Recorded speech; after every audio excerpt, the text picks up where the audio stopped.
بسم اللہ الرحمن الرحیم۔ بسم اللہ الرحمن الرحیم۔ حضرات محترم، میرے بھائی بہنوں اور بیٹیوں، اللہ کا لاکھ لاکھ شکر ہے کہ اللہ نے رمضان خیریت سے گزارا، روزہ رکھنے کی توفیق عطا فرمائی، تراویح پڑھنے کی توفیق عطا فرمائی۔ بہت ہی قابل مبارکباد ہیں وہ لوگ جنہوں نے رمضان کے بارے میں حق ادا کیا ہے۔ آج میں آپ کے سامنے عید کی نماز کا طریقہ بیان کرتا ہوں، توجہ سے سن لیجئے۔ اب 2 رکعت کی نیت کرنی ہے، یعنی نماز عید میں 4 یا 3 رکعتیں نہیں ہیں، 2 رکعت کی نیت کریں۔ امام اللہ اکبر کہہ کر ہاتھ باندھ کر سبحانک اللہم پڑھے گا، اور ہمیں بھی تکبیر کہہ کر ہاتھ باندھ لینا ہے۔ اس کے بعد 3 زائد تکبیریں ہوں گی، اللہ اکبر اللہ اکبر اللہ اکبر۔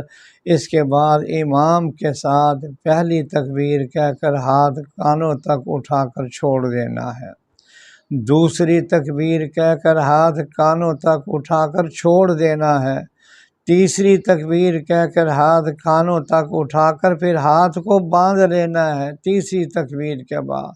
اس کے بعد امام قرات کرے گا، یعنی سورہ فاتحہ اور کوئی سورت پڑھے گا، اور رکوع سجدہ کر کے اب پہلی رکعت مکمل ہو گئی۔ دوسری رکعت کے لیے اٹھتے ہی امام پہلے قرات کرے گا، پہلے تکبیریں نہیں ہیں، پہلے قرات کرے گا، یعنی سورہ فاتحہ اور کوئی سورت ملائے گا۔ اس کے بعد رکوع میں جانے سے پہلے 3 زائد تکبیریں ہوں گی۔ پہلی تکبیر کہہ کر ہاتھ کانوں تک اٹھا کر چھوڑ دینا چاہیے، یعنی باندھنا نہیں ہے۔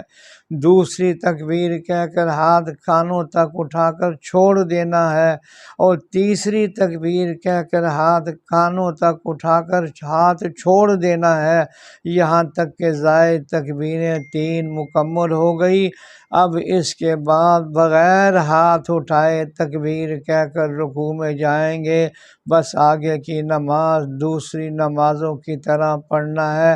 نماز کے بعد امام صاحب 2 خطبے دیں گے، انہیں خاموشی سے سننا ضروری ہے، خطبے کے بغیر نہیں جانا ہے۔ اللہ تعالی عمل کی توفیق نصیب فرمائے، آمین یا رب العالمین۔